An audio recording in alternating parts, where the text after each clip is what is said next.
Dígame, ¿alguien tiene algo que preguntar tal vez? ¿Alguna inquietud? Vamos a retomar este tema, producciones del pensamiento en el contexto de la filosofía. Vamos ya a ir cerrando el día de hoy lo que se refiere justamente a esta consideración. Entonces, por favor, vamos a ir retomando estas ideas, los elementos que se puntualicen aquí.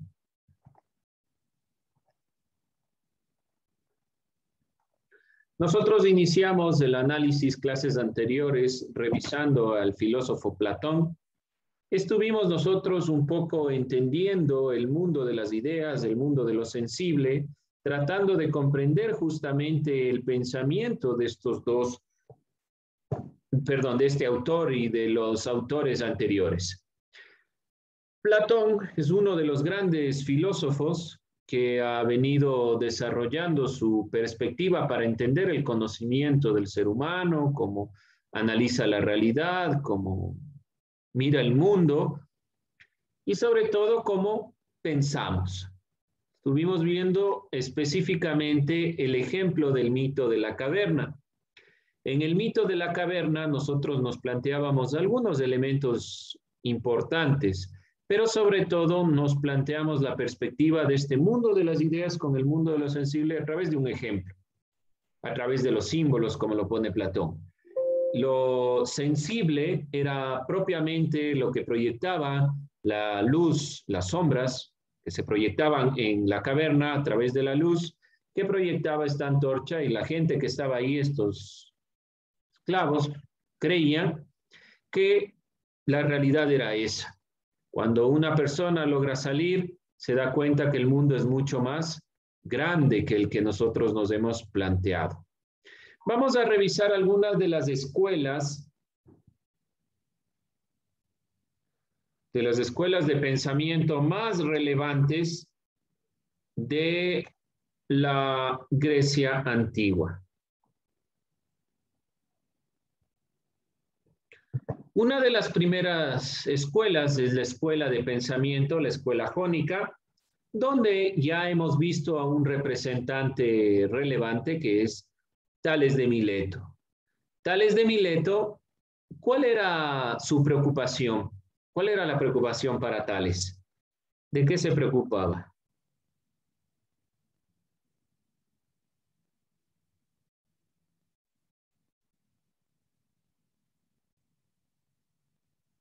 ¿Qué buscaba? ¿Qué quería encontrar? El arjé, El arjé. ¿Qué significaba esto? El inicio de el todo. inicio, el comienzo, El inicio, comienzo de todo.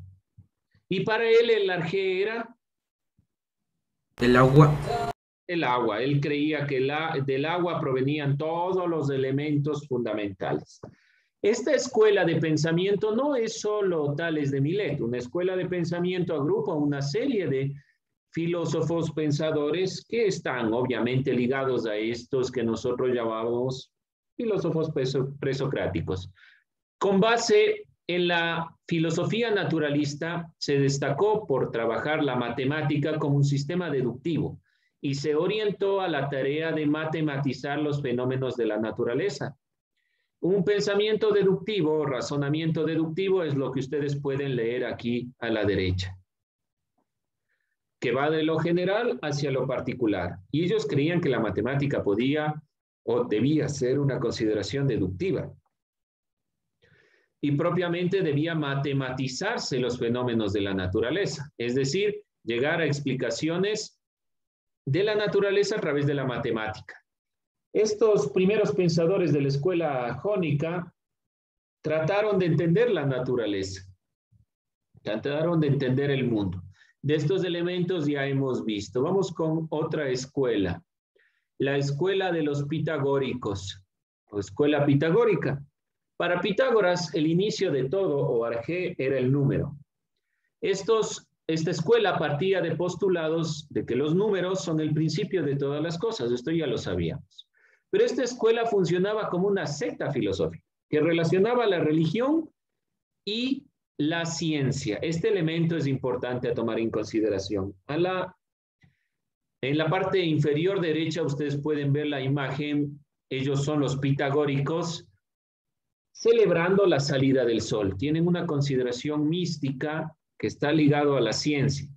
Querían descubrir no solo los elementos filosóficos que sostienen el mundo, sino que proponían que la música era fundamental. Ahí vemos los 4 saberes fundamentales.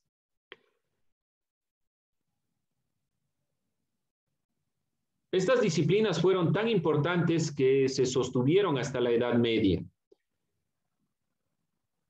Los pitagóricos incluían la música dentro de las expresiones de los números, ya que consideraban que su belleza radicaba en la perfección matemática con que se puede componer.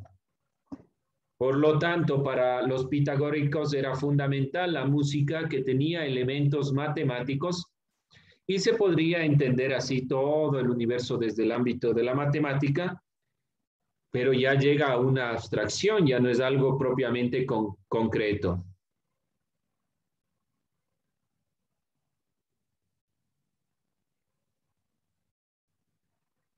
Bien, jóvenes, entonces hasta ahí, ¿alguna pregunta, inquietud sobre estas escuelas? Las escuelas del pensamiento griego, sobre todo, son grupos de filósofos que eran adeptos a un pensamiento y que iban generando algunos parámetros. Los parámetros de los pitagóricos fueron principalmente los números, y esta escuela funcionó directamente como una secta filosófica y que relacionaba la religión con la ciencia. No había una separación entre los dos. No se olviden ir tomando nota, por favor, de estos elementos de cierre para este tema. Finalmente vamos a ver la escuela eleática de Zenón de Elea. En la época de los griegos hay 2 con este nombre, por si acaso no se confundan. Hay Zenón de Elea y Zenón de Sitio, que el uno pertenece a la escuela eleática, Zenón de Elea, y otro que pertenece a la escuela estoica. Por si acaso, por si buscan a estos autores, diferencienlos, que son de 2 épocas diferentes y tienen pensamientos diferentes. Zenón de Elea se caracterizó por demostrar por medio de paradojas el carácter inmóvil del universo. ¿Quién más hacía esto? ¿Quién más quería demostrar el carácter inmóvil del universo, que se contrapuso a Heráclito? ¿Alguien recuerda? ¿Quién más era el que quería contraponer sus ideas a Parménides. Parménides. No se olviden de Parménides. Parménides y Zenón de Elea pertenecen a la escuela eleática y tratan de demostrar el carácter inmóvil. ¿Cómo lo hace Parménides? Plantea la perspectiva del ser. Dice, si todas las cosas tienen ser, ese ser debe ser permanente, no puede estarse moviendo de un sitio a otro, porque las cosas que yo las veo permanecen, están ahí, no han cambiado. En cambio, Zenón lo analiza esta perspectiva a través de las paradojas. ¿Qué es una paradoja?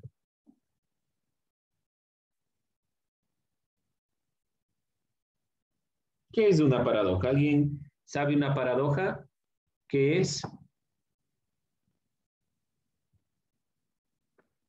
Vamos a poner un ejemplo para que usted conozca las paradojas. Esto vamos a estar estudiando de manera mucho más clara cuando lleguemos al ámbito de la lógica.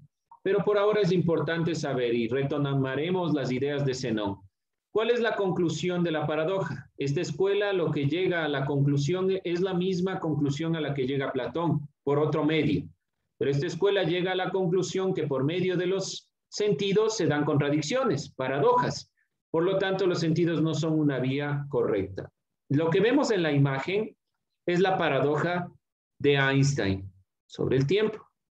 Esta paradoja cuenta que 2 personas gemelas, 2 gemelos, vamos a ponerles aquí con un visto, este y este de aquí, uno viaja al espacio y el otro se queda en la Tierra. ¿Qué sucede el momento cuando regresan? ¿Qué ven en la parte de la imagen de la derecha? En la imagen de la derecha, aquí pueden ver. No envejeció.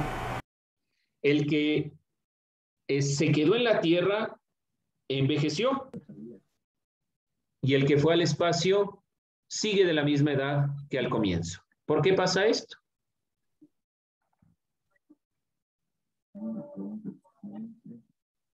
¿Por qué sucede esto? Ariana, ¿alguna cosa? A ver, ¿por qué pasa esto? Darío.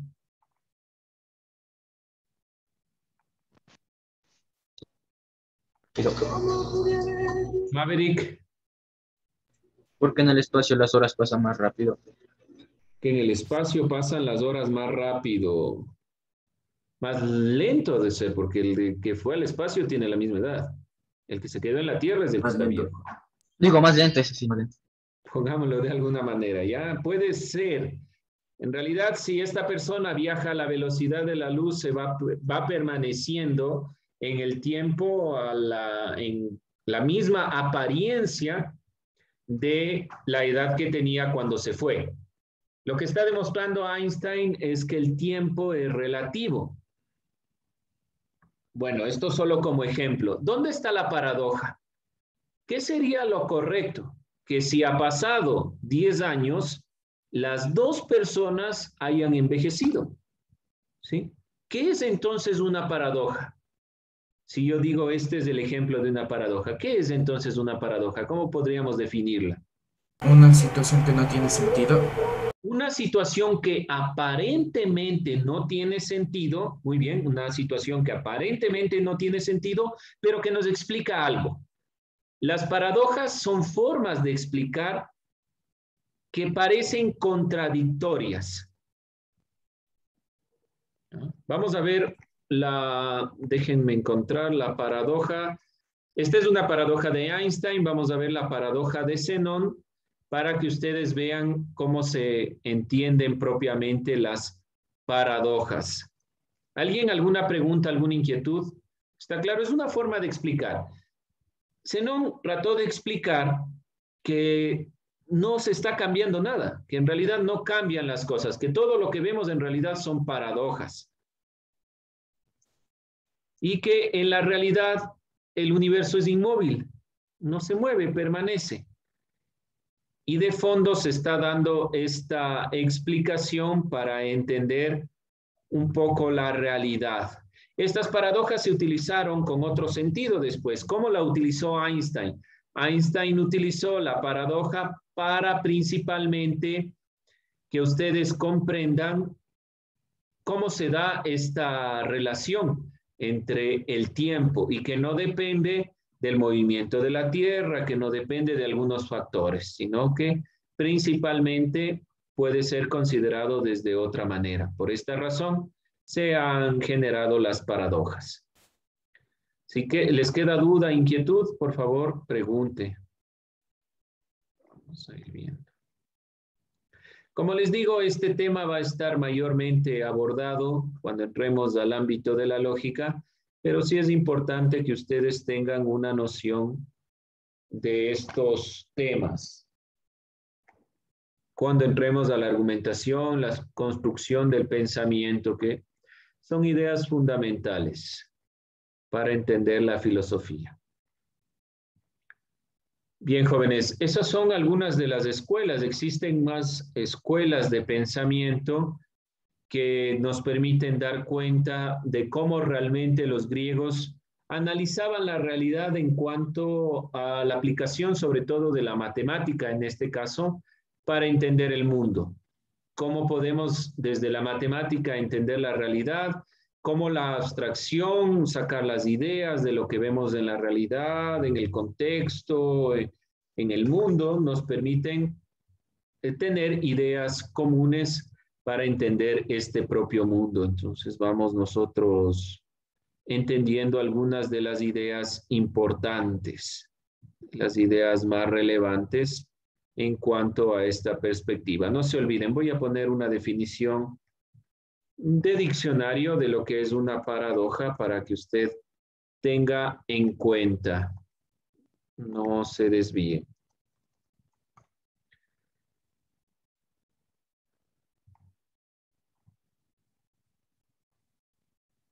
Vamos a poner el elemento de la paradoja en cuanto a lo que se ve en la literatura, que está muy ligado también a la perspectiva del pensamiento que aquí nos interesa. Figura de pensamiento que consiste en emplear expresiones que aparentemente envuelven una contradicción. Aparentemente hay una contradicción ahí. Son elementos explicativos sobre todo. Es una forma de explicar la realidad, una forma de entender la realidad.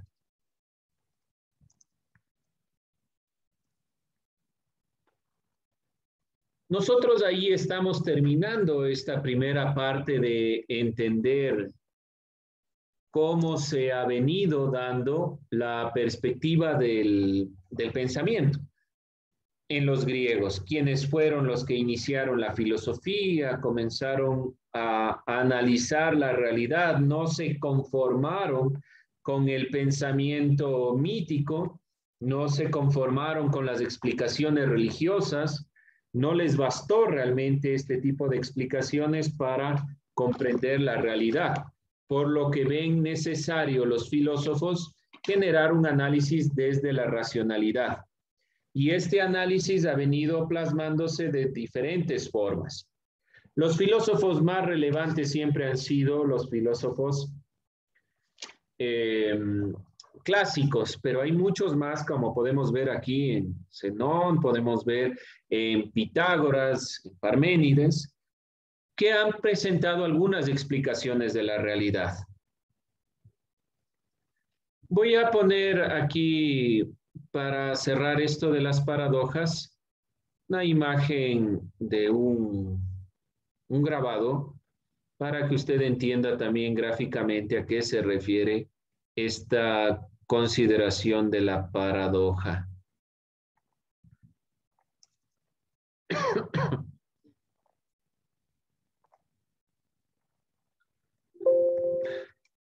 ¿Dónde está en esta imagen? Vamos viendo que se cargue, deme un segundo.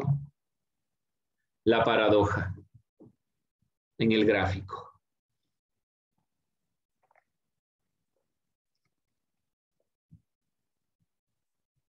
¿Dónde se encuentra la paradoja?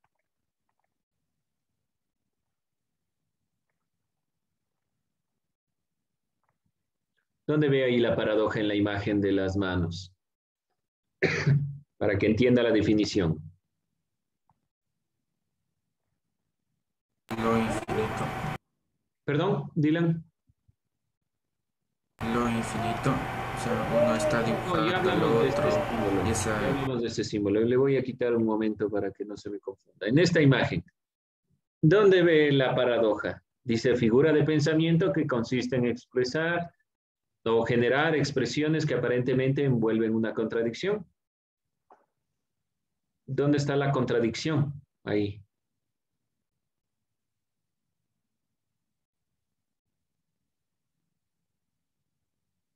Para entender este ejemplo. ¿Alguien más? ¿Alguna idea? ¿Dónde está ahí la paradoja? Dibujando a otra. Esto no tiene sentido. Es como que una misma mano se está dibujando a la otra, es decir, que una misma cosa crea a otra. Vamos a ver en el símbolo que les puse yo del infinito. Los símbolos es una paradoja porque aparentemente hay una contradicción, no existe algo que comience y no tenga fin, ¿sí? Esto como manera de imágenes para que ustedes entiendan un poco el empleo de las paradojas.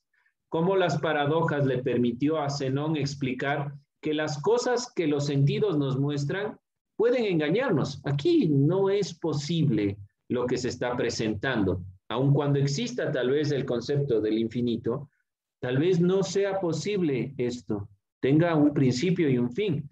Zenón está aquí demostrando directamente que las cosas deben tener un principio, un fin, una relación y que los sentidos nos van engañando. Retoma la perspectiva de lo que había planteado Platón de cierta manera para explicar el mundo. Bien, jóvenes, vamos a ir cerrando ahí, no nos vamos a cansar más con esta temática. Y la siguiente clase, por favor, ya pone la carátula. El organizador gráfico les voy a enviar de la misma manera que les envié para estas clases por medio de Educay. Y nosotros vamos a ir cerrando ya el tema referente a las producciones del pensamiento con esto último que hemos visto y vamos a empezar con las virtudes o la virtud en Aristóteles, Platón, el pensamiento de una de las filósofas más importantes que se ha podido recabar, que es Hipatia de Alejandría, y finalmente estaremos ya introduciéndonos al ámbito de la lógica. ¿Qué es esto de la lógica? ¿Qué es la verdad? Y algunos elementos adyacentes. Bien, jóvenes, si no hay dudas, preguntas, inquietudes, con eso terminamos.